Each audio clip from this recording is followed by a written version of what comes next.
There we go. So this meeting is being recorded. So let me share a screen with you. All right. So if you look in Canvas modules, and within modules, it says week 2 notes like we've been doing. You will see after we did this problem with me shooting the baskets, and Jillian and Adriana are right. I'm not a 65% shooter. And in reality, what we just showed was it's very unlikely we only get 4 out of 20 shots in. So it almost never happens. And therefore, for me to get 4 out of 20 shots in makes you think that I'm probably not telling the truth. On the next page, it says, how is probability used in business settings? So let me start by asking you all a question. How many of you have ever been on an airplane flight where the flight was overbooked? Any of you? You guys hear me okay? Just want to make sure everybody can hear me. My mic's on. Yeah, I can hear you. Okay, thank you. You ever been on an overbooked flight? No, I don't think so. No, no one has? I have. Who's that? Who's saying I have? Suzanne. Suzanne, right? What? Yeah. It can be a good thing, actually. Why could it be a good thing to be on an overbooked flight? Because they'll offer you credit or to go on a next flight or holdover. They literally pay you to get off the plane in some cases. They literally do. They don't just kick someone off. They don't want to do that. That's not good. But they will offer you money and try and incentivize people to get off the plane. I don't know about you, Suzanne, but something I thought weird is the people who built the plane and own the plane know how many seats are on it, right? So in this particular example, what we're pretending is we're pretending for the time being that we have a plane that has 100 seats on it, right? So hold on a second here. A little bit slow to respond. Come on, program, you can do it.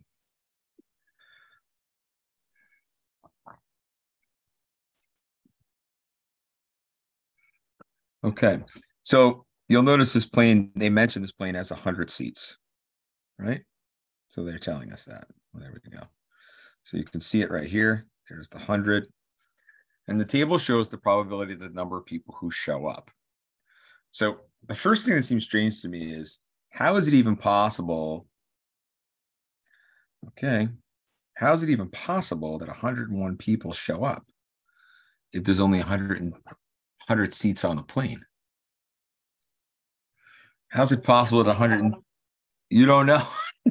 No, they count on people not showing up, so they book extra. That is literally what happens. So I don't know if people find this shocking or not, but that's exactly how the airline industry has figured out how to make additional profits without changing anything about their planes, about how often they fly, getting cheaper gas, any of that. They haven't changed anything else. One of their strategies for making additional profit is to sell more tickets than there are seats on the plane. Isn't that outrageous? And think about how wild that is that we would do that. Okay.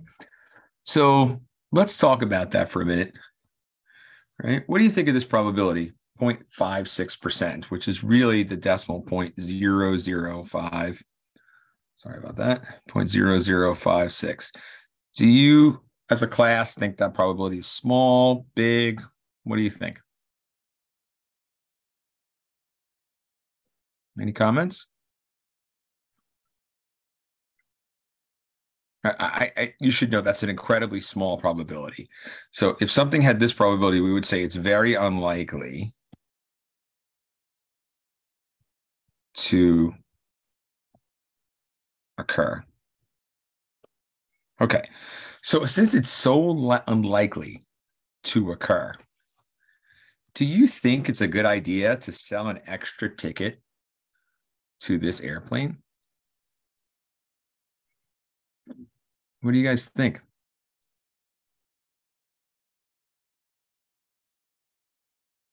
No comments? All right. So I'll say it this way. I think, yeah. I think if it's what 50.0056 unlikely to occur, then I think they should sell a ticket. Yeah, because what's probably going to happen? There's going to be room for. Yeah, we're going to sell 101 seats, but the probability that the number shows up, there's a piece of this chart missing, is greater than 100. So sorry, I realized that could confuse people. It just occurred to me. I'm sorry about that. So I might have been like waiting for you to answer and then not understanding what you couldn't see. So let's just be clear about what this chart is saying. This is the probability that the number of shows is greater than, sorry about that, is greater than 100. So the probability that 101 people show up is very, very unlikely. So really, we can write that probability as 0.00556, which is 56 out of, okay, I'm having a technical issue. I'm sorry about that. This is tens, hundreds, thousands, 10,000s, 56 out of 10,000. So let's talk about what this probability means. So what that means is that out of, so we'll say for every 10,000 flights, only 56 of will all 101 people show up. That's what this is really telling us. Now let's do a little subtraction here. Ready? So 10,000 minus 56 means that the other 9,964 flights, everything will be okay. So all these other flights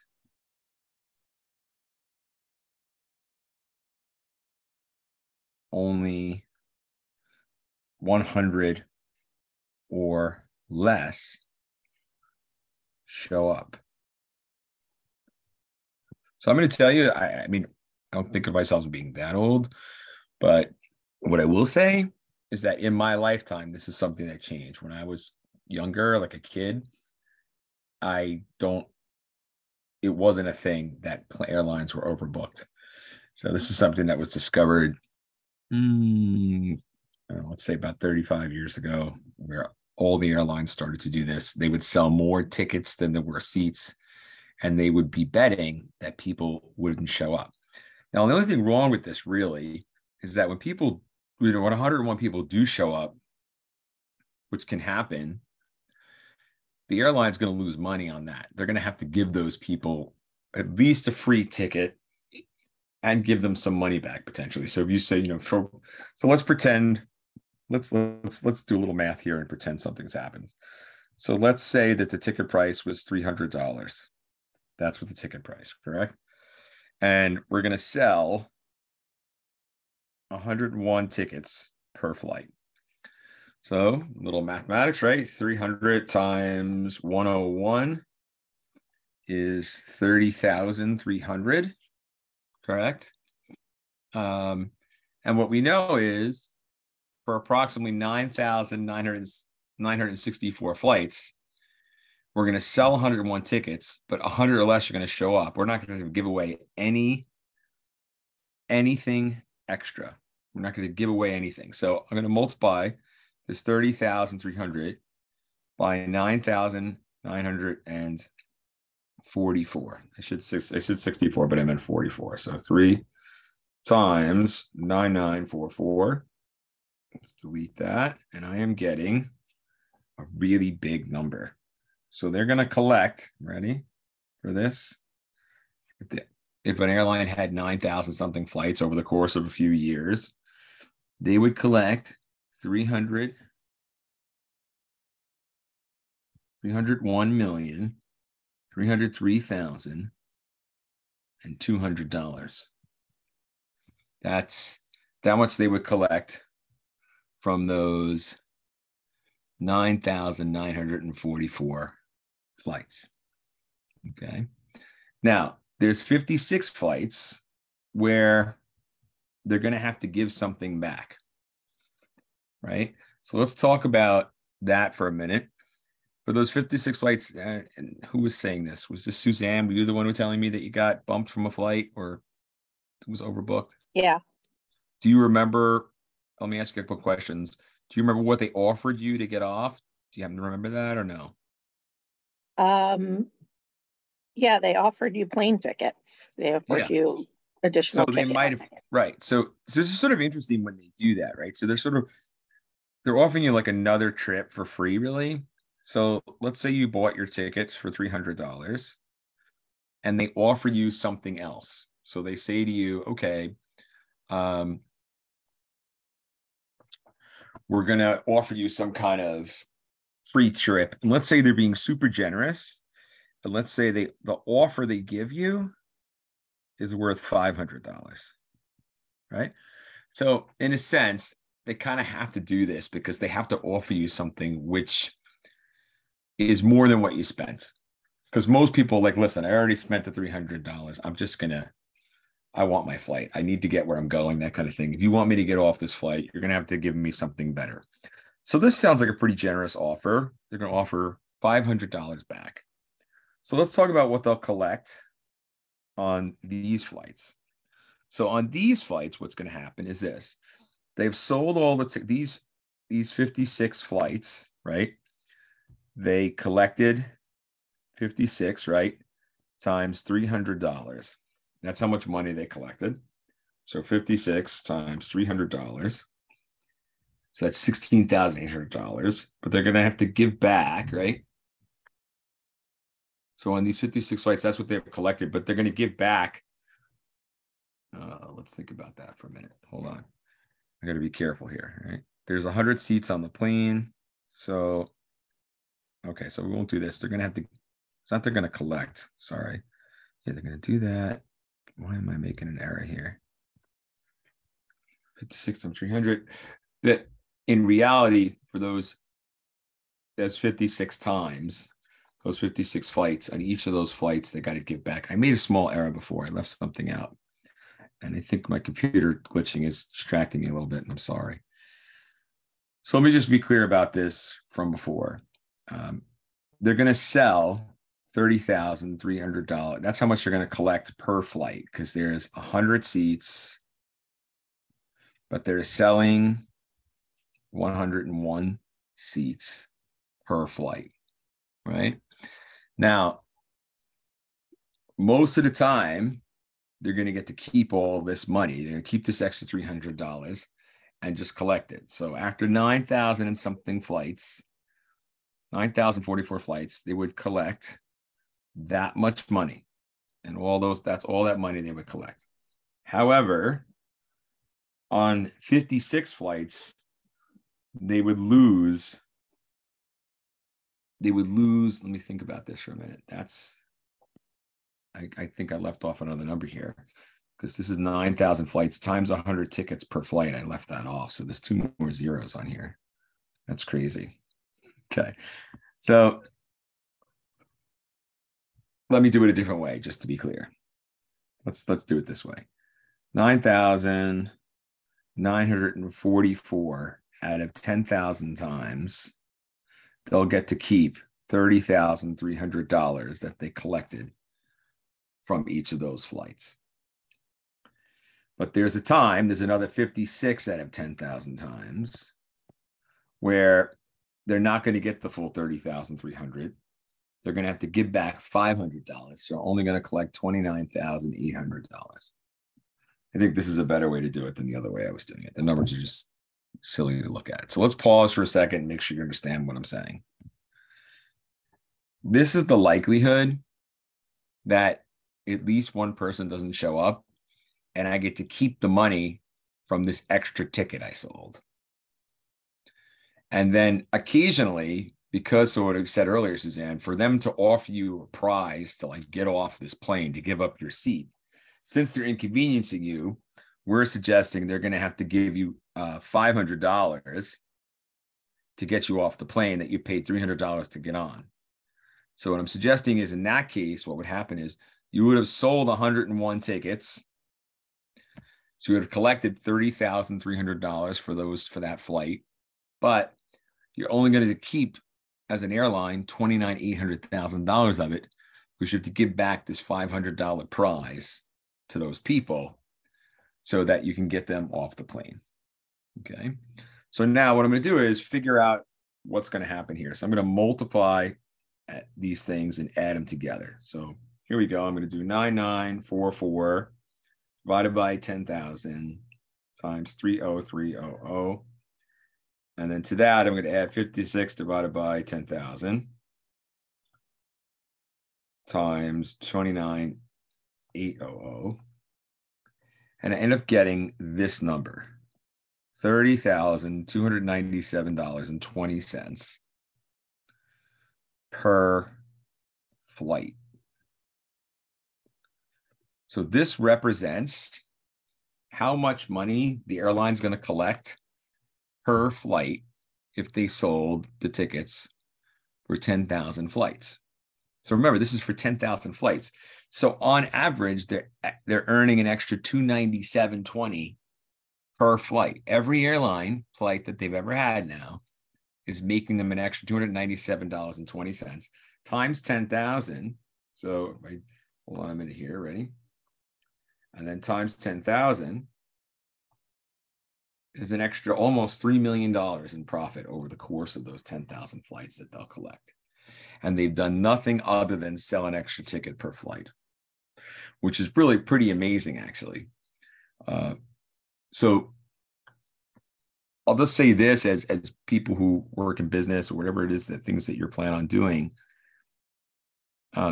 Anytime you have people buying tickets for something, if you can figure out a way to take advantage of the fact that people buy tickets for items and then don't use those tickets, you can figure out some pricing strategies to help you there. There's a lot of money to be made. Take advantage of the fact that people maybe can't go on their vacation for some reason, or can't get on that airplane for some reason. Things happen in life. Maybe not even bad things. Maybe they just all of a sudden they can't get the time off from work, or maybe they get sick or something like that. And that's not grave or terrible, but they just can't go on the flight. So this is an example of how you can use probability to really increase profits without changing anything else. But I also think is cool is whoever probably thought of this idea, it was probably within an airline company. But if not, what would have been neat would be if you invented a plan like this and you approached a company and said, listen, I can make you guys a lot of extra money. And you showed them this idea, make them sign a non-disclosure agreement. And then you can just take a percentage of whatever profits you make them. So you might say, listen, every money, I'm going to tell you as an airline company, don't change anything you're doing.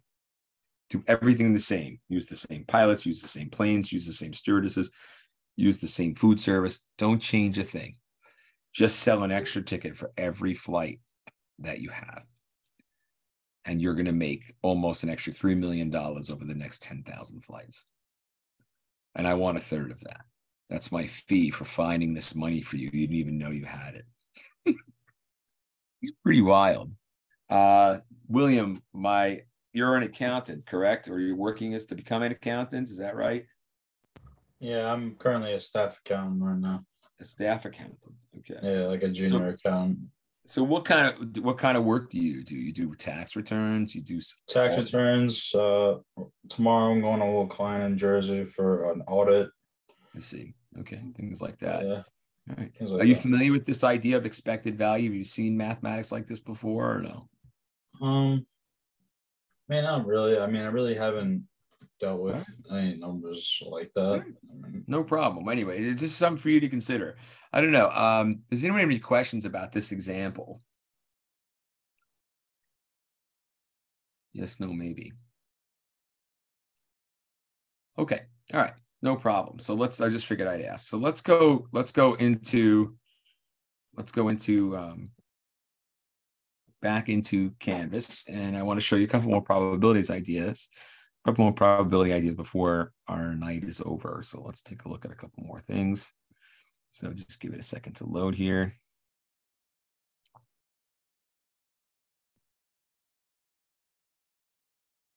Okay, so these are our week 2 notes.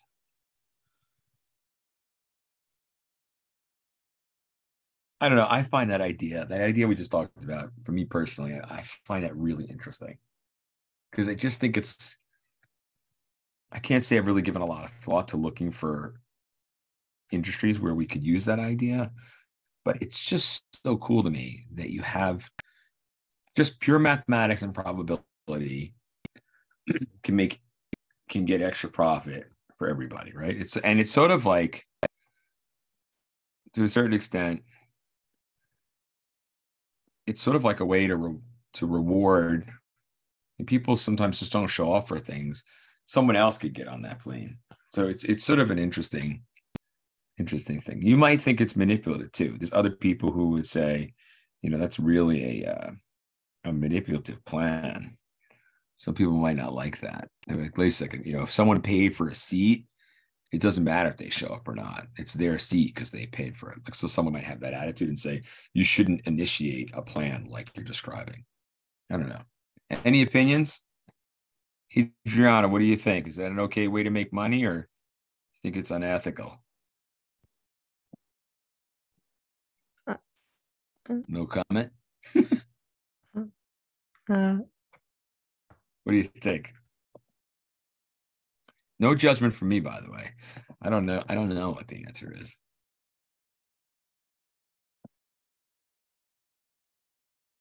All right, let's take a look at another problem. This is sort of an important idea to know. So if you look at the data we have in this chart here, problem 4-18, it says the following contingency table summarizes the number of students at a college of a MasterCard and or a Visa card. Okay, so for example, let's take a look at some of these numbers here. Let's circle the 1,000. What can we say about these 1,000 people? What do these people have? Take a look at it. I'll discuss it with you in a moment. So these 1,000 people have both a MasterCard and a Visa card. And if we go over here, say we circle this people with the blue circle, those people have a MasterCard, but don't have a Visa card. Okay.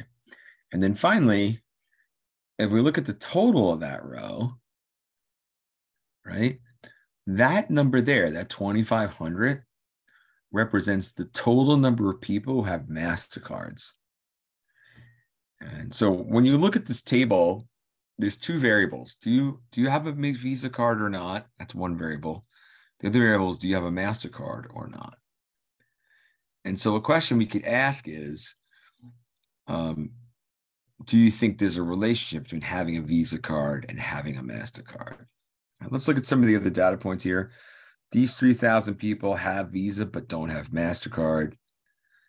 These people don't have either one of these kind of cards. They probably have American Express or something. Who knows? These 7,500 people do not have a MasterCard. That kind of makes sense because the total down here at the bottom is 10,000. And if 2,500 of them have a MasterCard, then 7,500 don't. So it kind of makes sense, some of these numbers that being there the way they are. Okay. A couple more numbers to make note of. These 6,000 people don't have a Visa card. They may or may not have a MasterCard.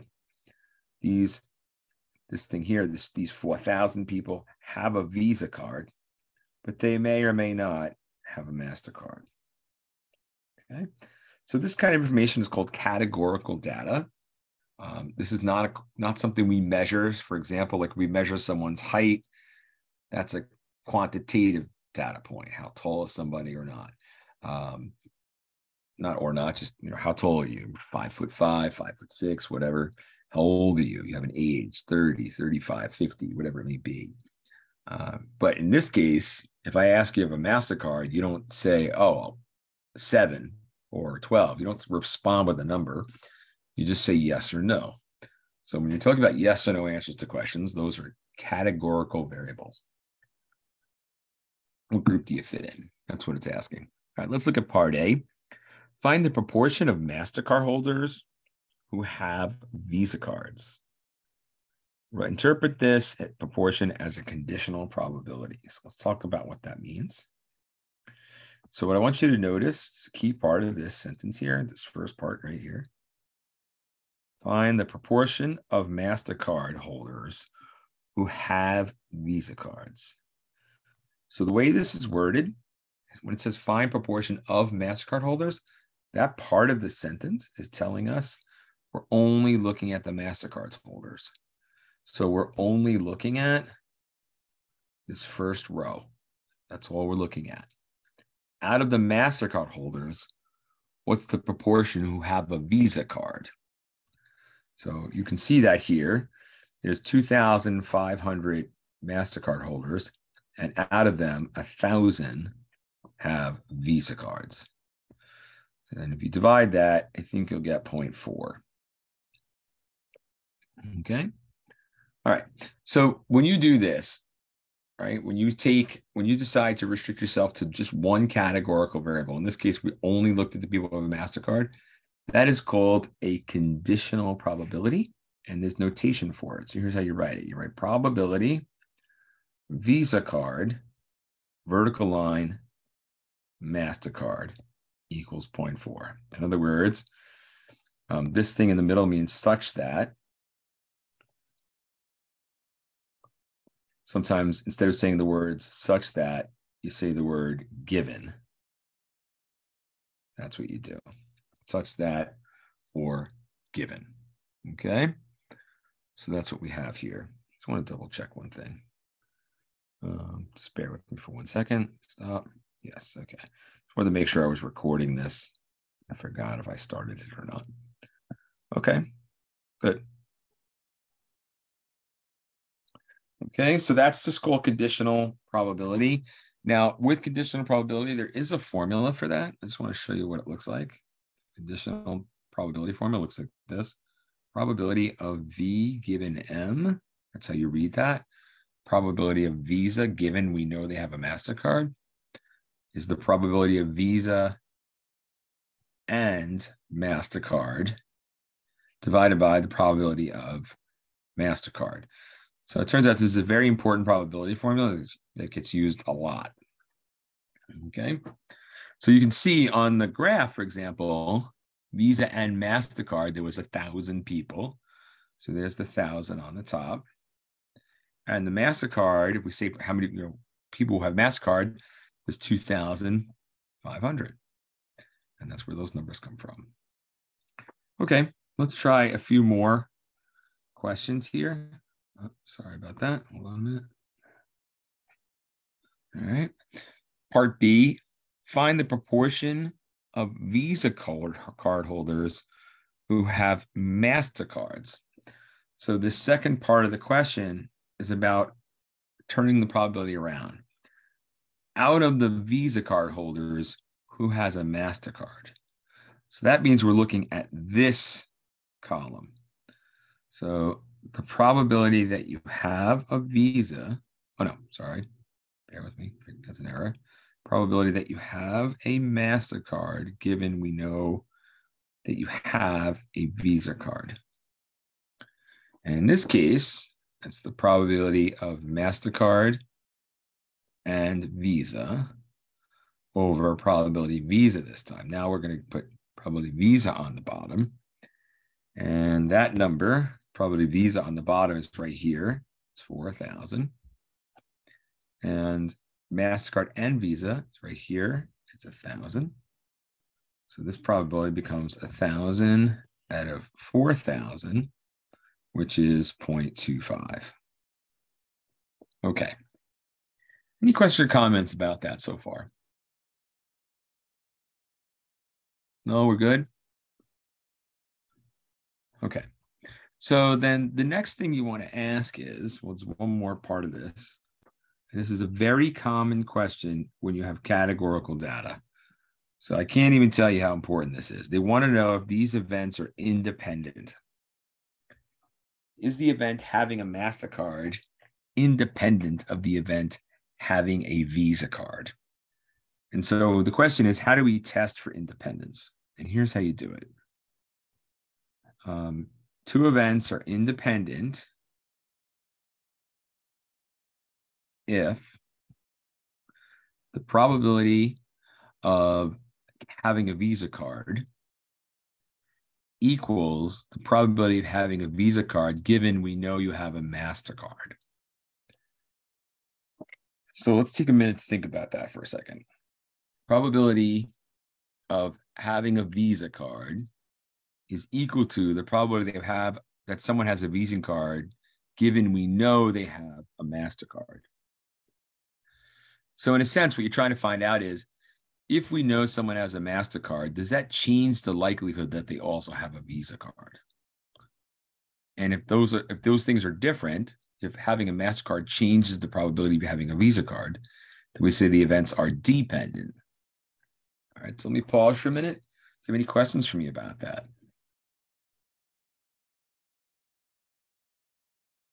Okay, so let's try it out for this question. Let's find these two probabilities and answer part C. So probability that someone has a Visa card in this setting is this column here out of the total. So 4,000 out of 10,000 or 0.4. That's what that is. Okay. So that takes care of that. Now, we're going to compare that to the probability someone has a Visa card given we know they have a MasterCard. So that probability means we're only going to look at the first row. And if we do the math there's 1,000 people who have both, divided by the total MasterCard holders is 2,500. And we already know that probability is also 0.4.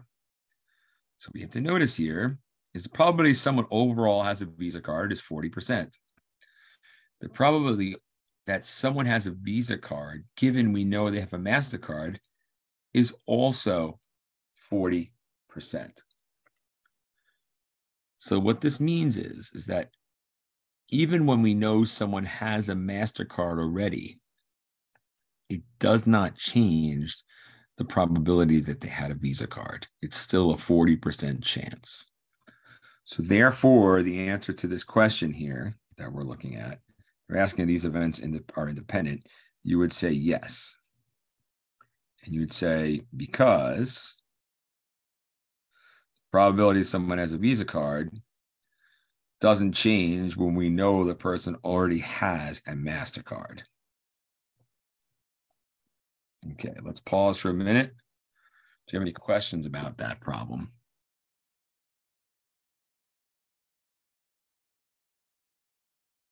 Yes, no, maybe. Okay. All right, good. Let's take a look at some other questions here.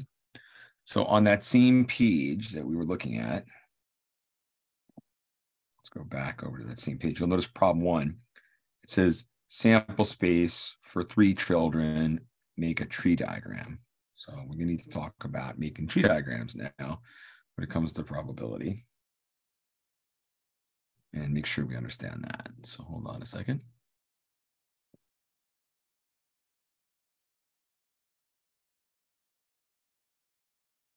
So this one right here, sample space for a family of 3 children, make a tree diagram. That's what our plan is going to be.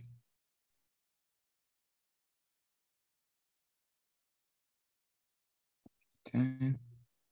Let's go over here, new page.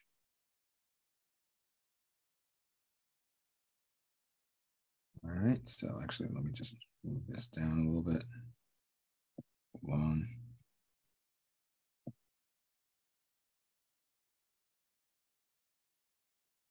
Okay, good. East, here we go.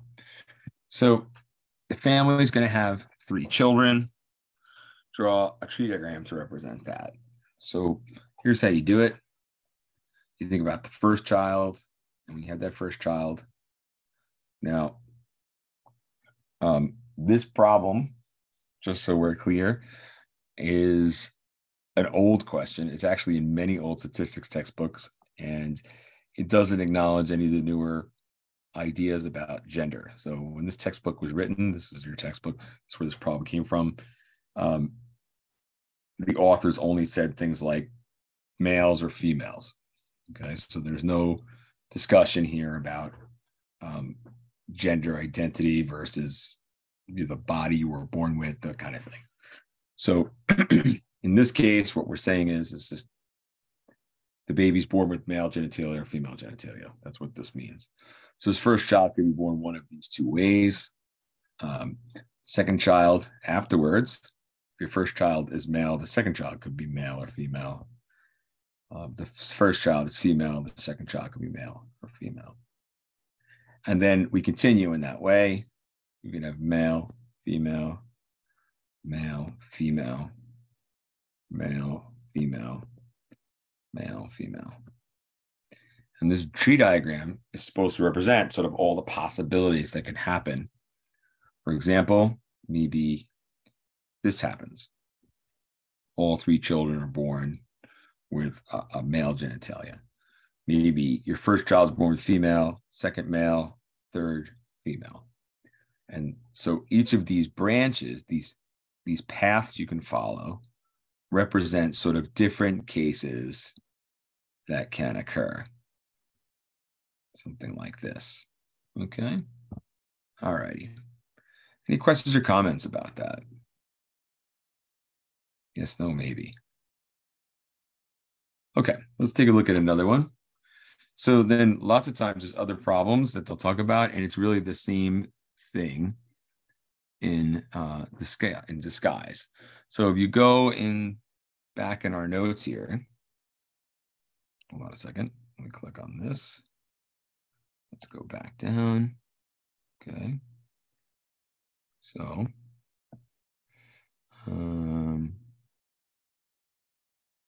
here you go. I'm looking at problem 4-5.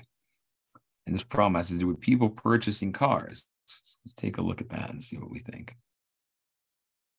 All right, let's take a look.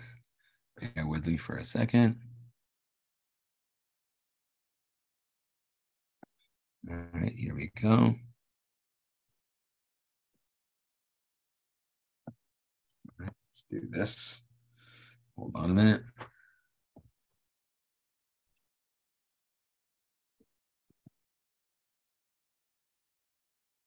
Okay, make a copy out of that.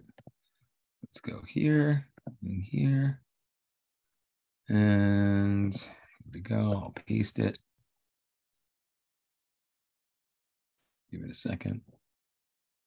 All right. So this problem is saying that 4 people will enter an automobile showroom, and each will either purchase a car, which we'll call P, or not purchase a car, which we'll call N. And then it's asking us to draw a tree diagram depicting the sample space of all possible purchase decisions, potentially made by the 4 people. Okay, so let's go do that. So when the first person walks in, then what might happen is they might purchase a car or they might not purchase a car. That's for the first person. So the first person can walk in and purchase a car, but then the second person can come in and purchase a car as well, or not purchase the car, right? And then if the first person walking in doesn't purchase a car, then the second person could come in and purchase a car or not purchase a car. And this is going to look just like the other tree diagram, except we're going to have an extra set of branches. So here comes the third person. If the first two people buy cars, the third person can buy a car or not buy a car. If the first person buys a car and the second person doesn't, then the third person can buy a car, purchase a car, or not. And then the same thing down here. If the first person doesn't buy a car, but the second person does, the third person can purchase a car or not. If the first 2 people don't buy cars, the third person can purchase or not. And then off of each one of these, you have a purchase, not purchase, purchase, not purchase.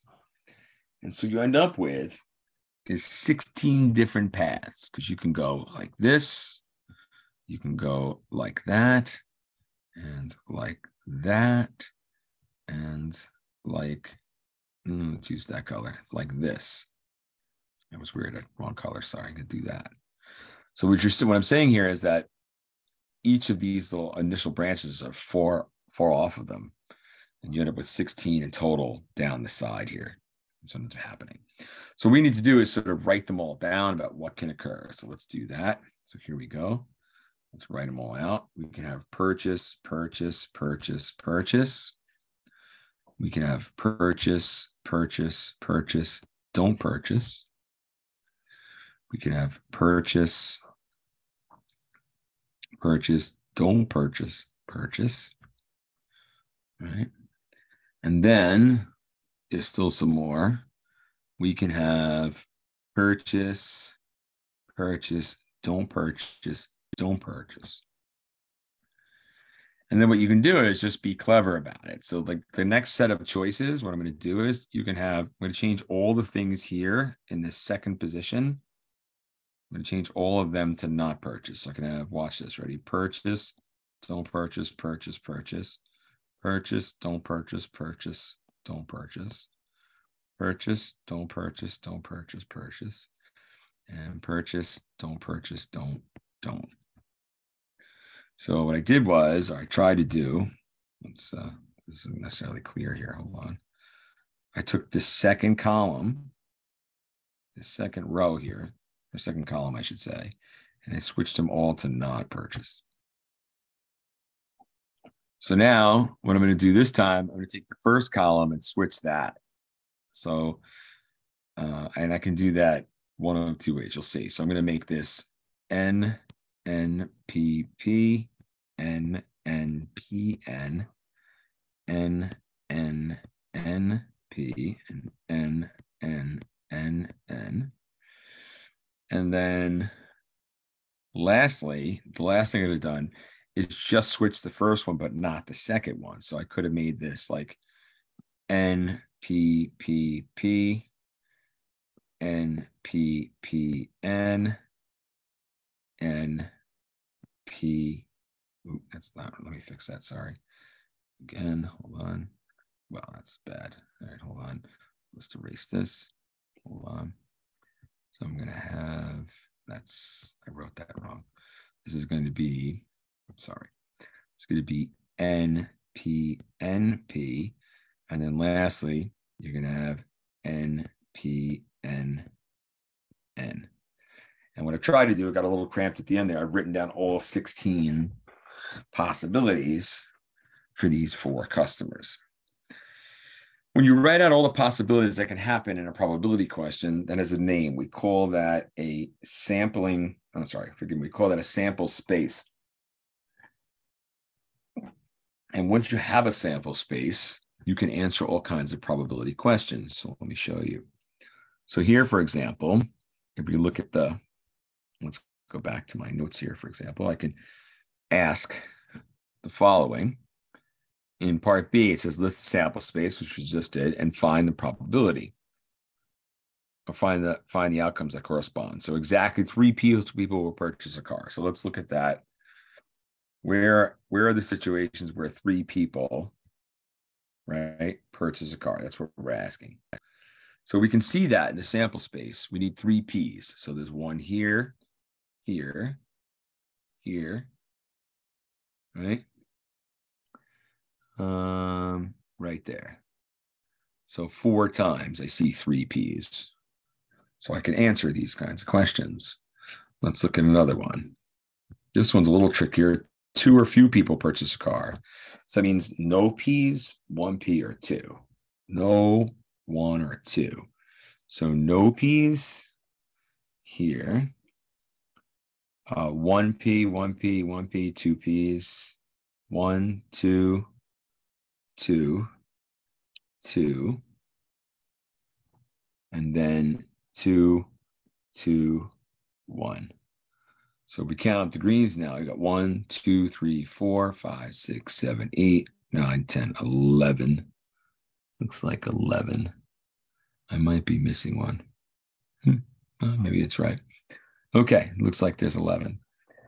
So it's very nice to list a sample space because when you do, you can answer all kinds of probability questions. So for example, let's try and answer the following. For question 1, what's the probability that 3 people purchase a car?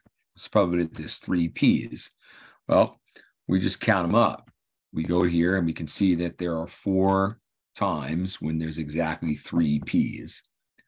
And so because of that, we can answer the question here and we can say that that's going to be 4 out of 16 possibilities. So that's the probability that we get exactly 3 purchases. Okay. Let's pause for a minute. Do you have any questions for me about this? Yes, no, maybe. Okay.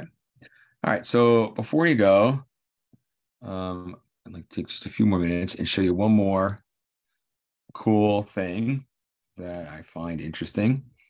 So we'll see what happens about it. Sorry to bring up the pandemic and COVID, that kind of thing. I'm not doing that on purpose. I'm doing it to illustrate something. Quick, you don't have to answer this, obviously. This is your personal information. But a lot of people during COVID got a COVID test. Okay. So I can't ask you if you got a COVID test or not, that kind of thing. But what I can say is this. Depending on how you felt about COVID and how nervous you were about it, it's possible you got tested a lot for COVID. You might have decided, I'm going to get myself tested once a month, or you went and got you bought the test for yourself so that you can see what was happening, and kind of take care of yourself along the way.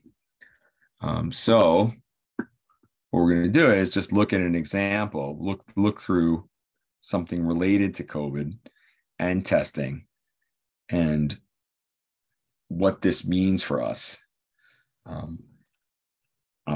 What potentially went wrong, not potentially went wrong, but something maybe we didn't do the best possible way in statistics and during COVID, I mean, that's what I meant to say. All right, so here's a fair question, right? So let's take a look at the second slide here. So hold on.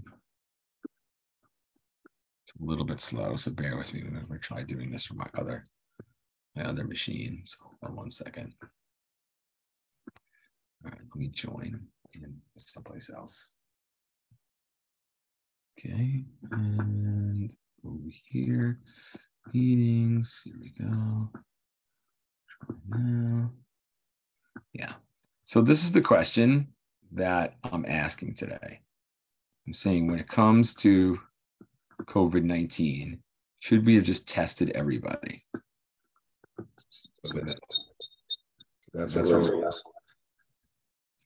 Hold on a second. Should be better.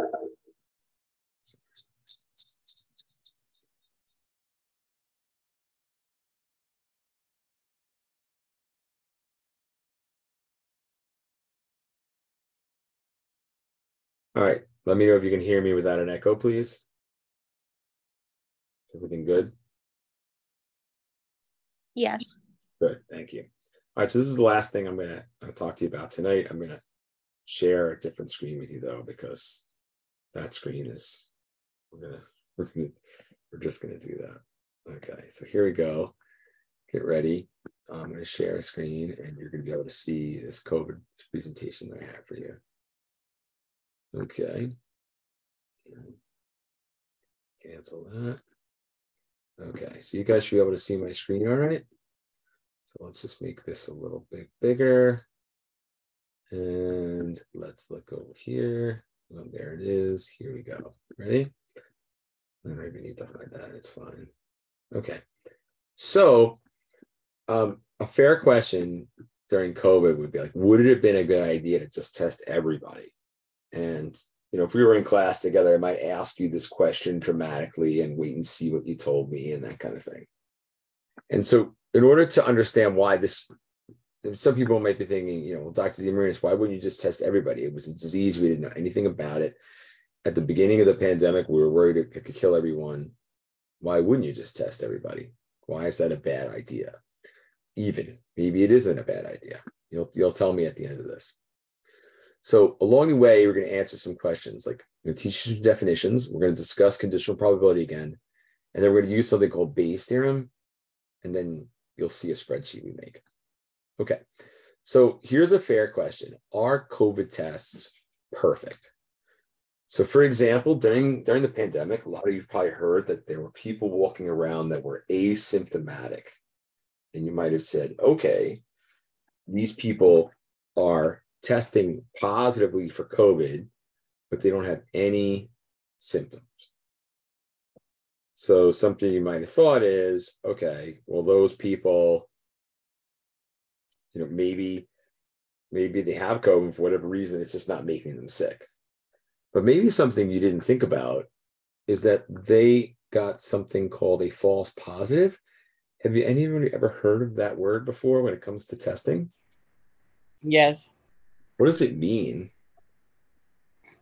I don't know. The doctor told me it's a chance you can have COVID. It's a chance you can't.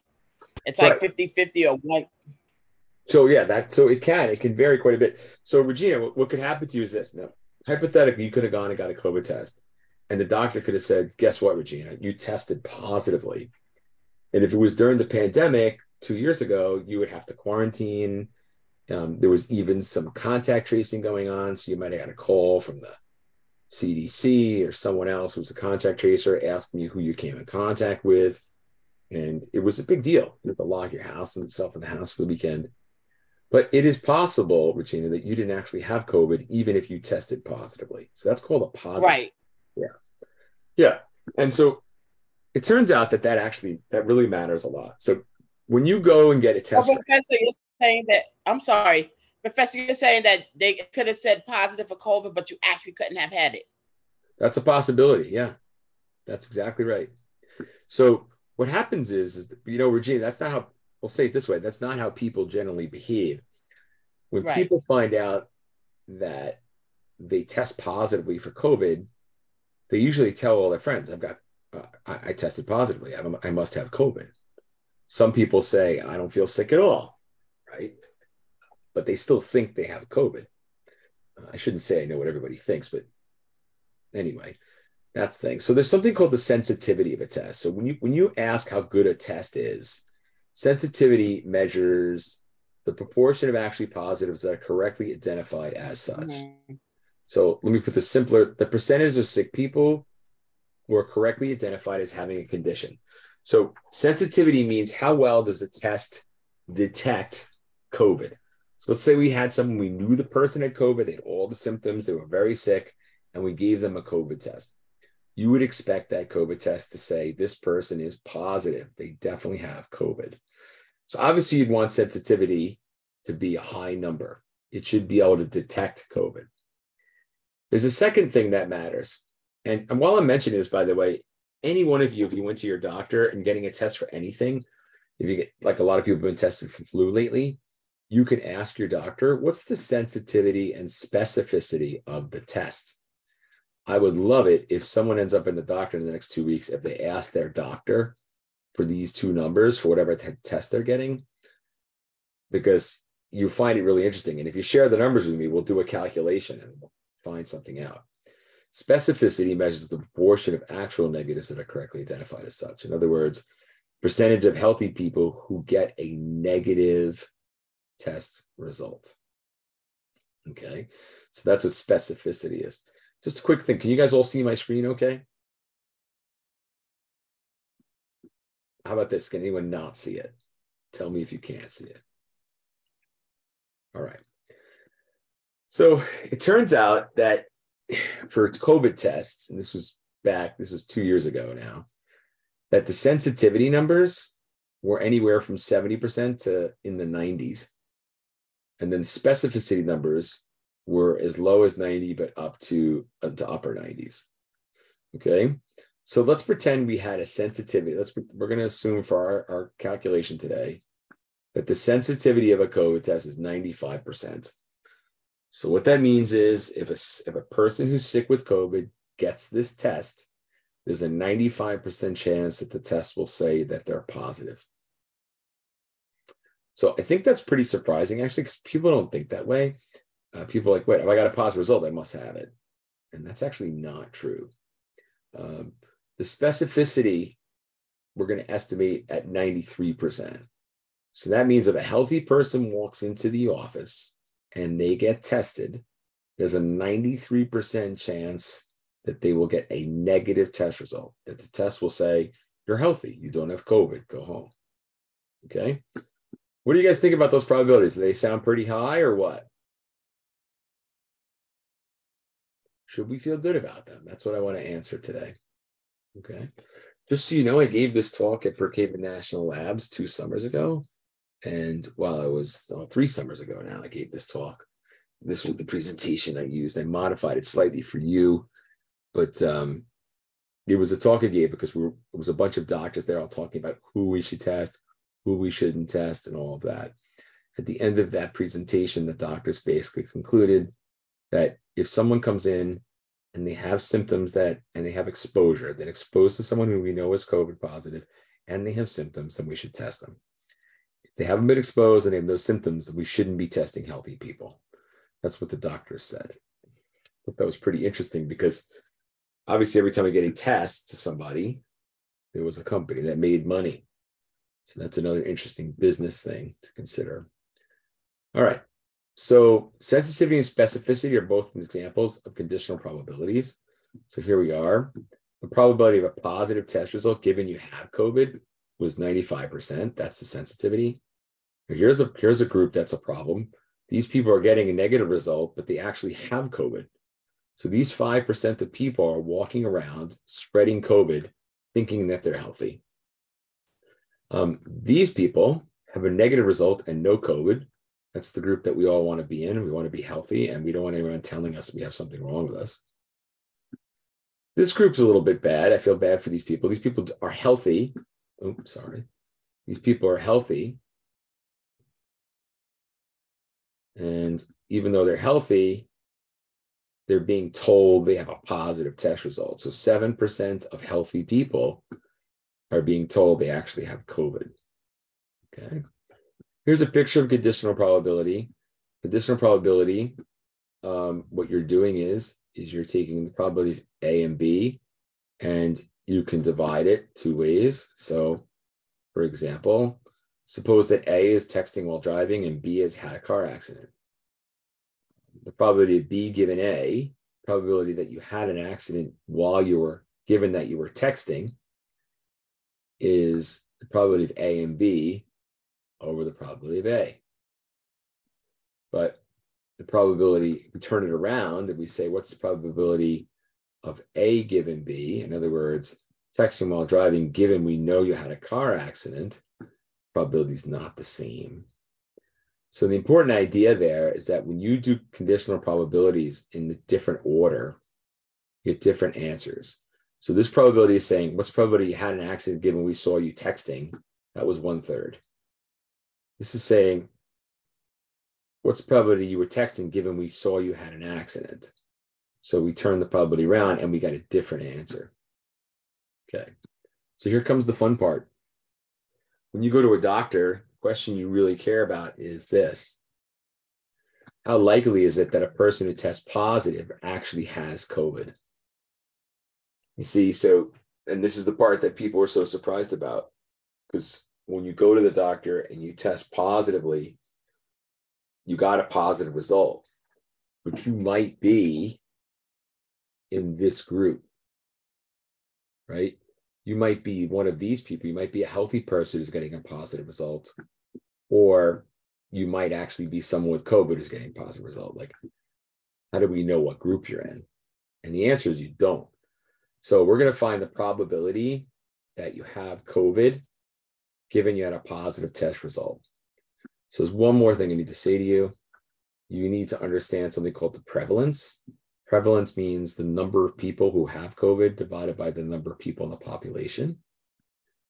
So for the sake of this example, we're going to pretend that the 4% of people had COVID and 96 didn't.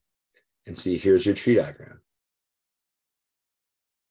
And if we do the math out, what we end up finding out is the following, that if you go in with these numbers, assuming 4% of people have COVID, and assuming this 93 and 95 I mentioned before, that if you get a positive test result, there's only a 36% chance that you actually had COVID.